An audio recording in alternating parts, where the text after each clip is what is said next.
Court की seat को मैं बिछाती थी, उसपे बैठ के वहाँ मिरर लेके और जैसे तैसे मेकअप आता था वो करती थी।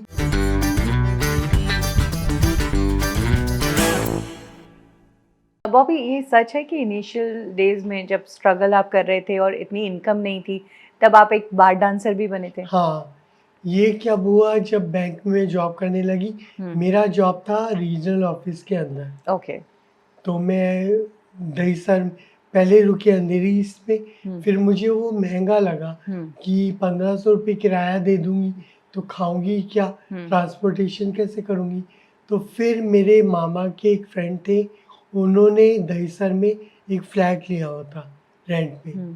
तो उन मामा ने बोला, "तू इसको जॉइन कर ले।" ओके। तो हाफ-हाफ कर ला रेंट, जो भी रेंट है।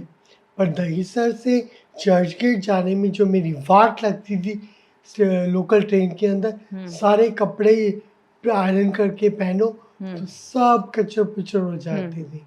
और फिर थोड़े रूड भी होते हैं महाराष्ट्रियन लोग, जो आर्मी लोग होते हैं।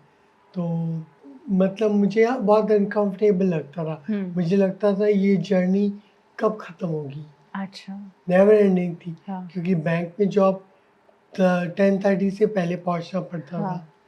फिर वहाँ से 4:30 निकलो, फिर 5 o'clock की लोकल ट्रेन पकड़ो, घर जाओ, कुकिंग वुकिंग करो, तो ऐसे टाइम निकल जाता था। स्ट्रगल कब करोगे?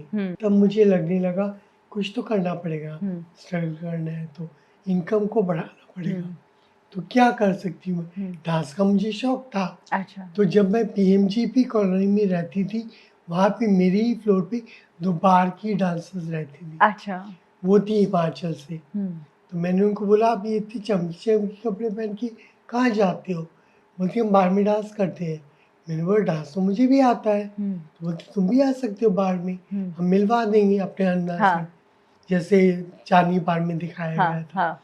तो मुझे इंट्रोड्यूस किया उन्होंने वहाँ पे, और फिर मेरे को वहाँ पे बार में डांस का काम मिल गया। बट आप तो बॉय थे, हाँ, तो तो मैं आप as a cross dresser makeup wake up करके मेरे साथ, बल्कि वो लड़की जो बाहर की लड़कियाँ थी, मेकअप रूम भी शेयर नहीं करती थी। अच्छा। वो मेरे को 0 वॉट के बल्ब के नीचे गंदे स्टिंकिंग टॉयलेट के अंदर, जहाँ पॉटी, सुसु ये सब पड़ा हुआ है, वहाँ बैठकर वो कम्बोर्ड की सीट को मैं बिछाती थी, उसपे बैठ के वहाँ मिरर लेके और जैसे तैसे मेकअप आता था वो करती थी, और अपने आप को थोड़ा-सा प्रेज़ेंटेबल बनाती थी।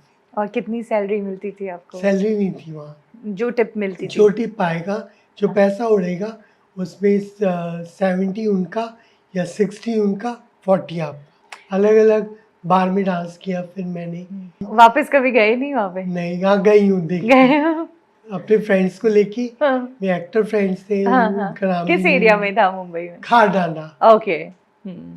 हाँ। इट वाज़ हाँ। Very nice. हाँ। एक अच्छा फैमिली जैसा बन गया था।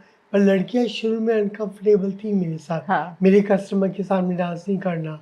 अच्छा। उसका वो जो पैसा है तेरे, अगर तूने डांस किया, जो पैसा तेरे ऊपर उड़ेगा मेरा है। फिर मैं क्यों नाचूँ उनके सामने? तब तक आपने अपनी बॉडी पे वर्क नहीं करवाया था, तो क्या नहीं, आप उतने ब्यूटीफुल और फेमिनिस्ट नहीं, लगते थे या नहीं। थोड़ा मर्दाना क्रॉस लगते? ड्रेसर थोड़ा मर्दाना था, हाँ। थोड़ा ग्रीन था शेव, फेशियल हेयर था। पता लगता था वहाँ लोगों को? लगता था, लेकिन पैसे से मैं थोड़ा कवर करती थी। और पैसे। कितना आप मंथली कमा लेते थे? पहली बार मैंने 800 रुपये कमाए थे, और उसके बाद 800 कमाते-कमाते एक टाइम ऐसा भी आया, एक रात में 1 लाख कमाया मैंने। एक रात में? कौन था? मतलब एक सिंगल पर्सन नहीं गया या वो 2? दुबई से कोई आए हुए थे, और मैं थोड़े से मुस्लिम जो गाने होते हैं, ओके। मुस्लिम्स को जो पसंद जी। होते हैं, तो उन गानों पे डांस करती थी मैं।